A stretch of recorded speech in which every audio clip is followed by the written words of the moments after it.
Có thực tế là trường sâu thăm đã diễn ra rất quyết liệt.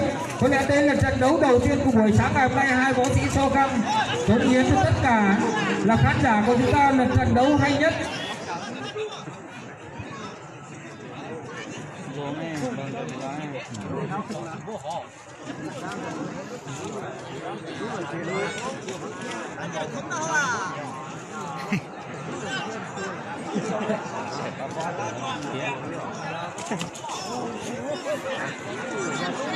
Giờ một chỉ luôn.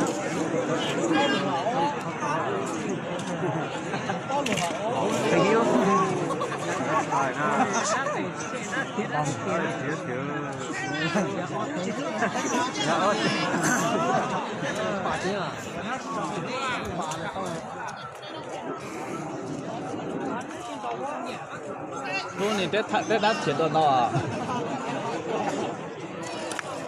Ồ, chỉ tu có đây tự nhiên thôi. Tết đắt chuyển đồ nào à?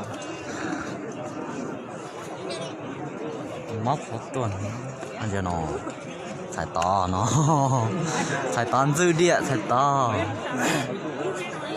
cái gì nhớ nó Kia đầu lên.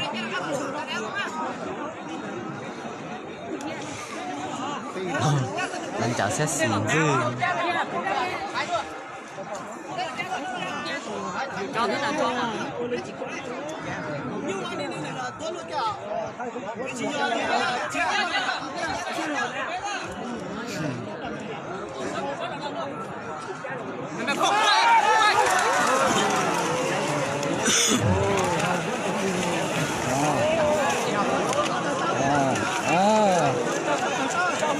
Và thân mến, đây sự sâu thăm rất quyết liệt của hai võ sĩ mang số đai 06 và số đai 09 của Vàng Nga buổi sáng ngày hôm nay có lẽ sẽ là trận hay nhất trong buổi khai mạc. Đây là trận ngang tài ngang sức với trọng lượng chênh lệch chỉ có 34 kg thôi. còn thiếu che lại cho chừng gấu cho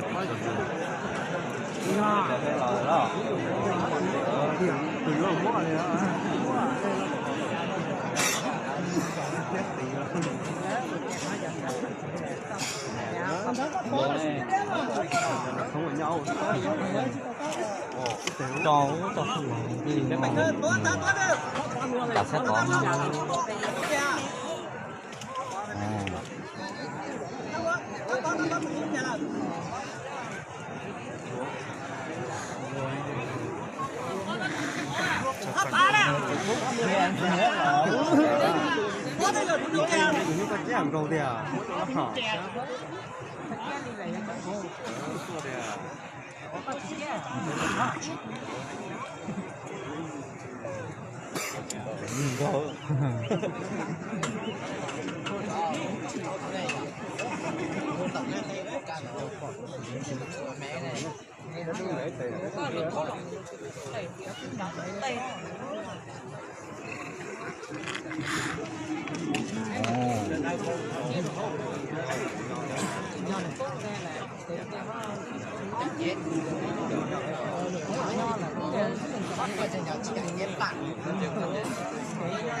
Các bạn thân mến, có lẽ đây là một trong những trận đấu hay nhất. Một lần nữa ban tổ chức đề nghị các nhiếp ảnh gia, các nhà quay camera và các bạn trẻ sử dụng Điện thoại Nokia đời mới nhất ghi lại những hình ảnh sống động nhất và đẹp nhất của mùa xuân Kỷ Hợi năm 2019 khi trận đấu thứ 7 giữa hai võ sĩ đã tranh giành quyết liệt.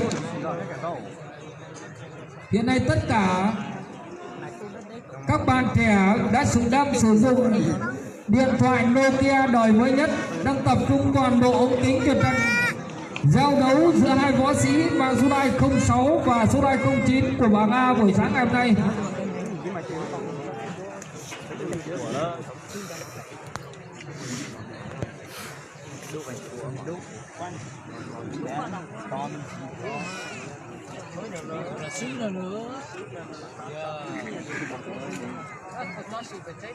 Nghe một đèn đó. Nếu là to thì ta lạnh thế này.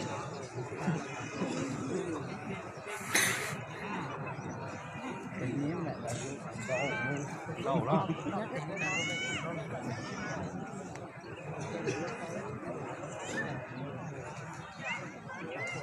Dùng cái tiếng tàu thì nó bay to to cái đấy.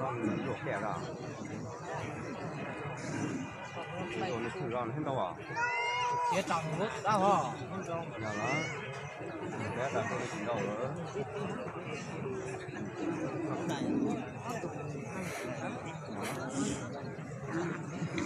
Vì có thằng đá được nữa. Như thế nào tên nào? Mình còn một cách đấy vậy.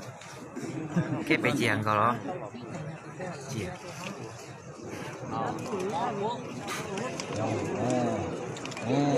Ôi yo. Chọn điệu. Ôi yo. Không liệu.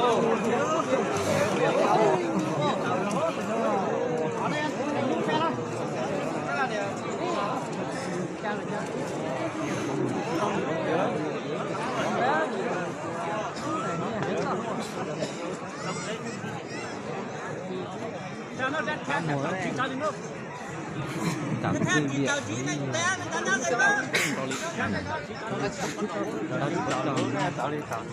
Cái đó có tròn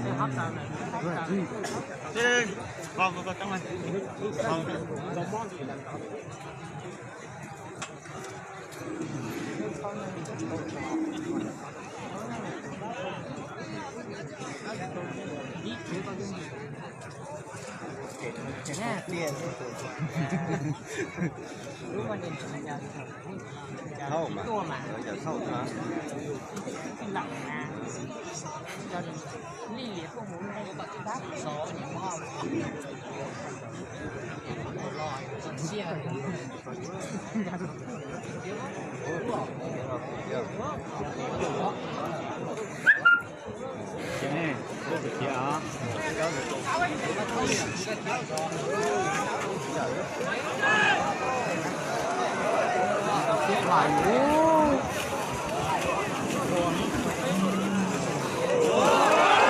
Và thân mến, như vậy là phần thắng đã thuộc về võ sĩ mang số đai 09.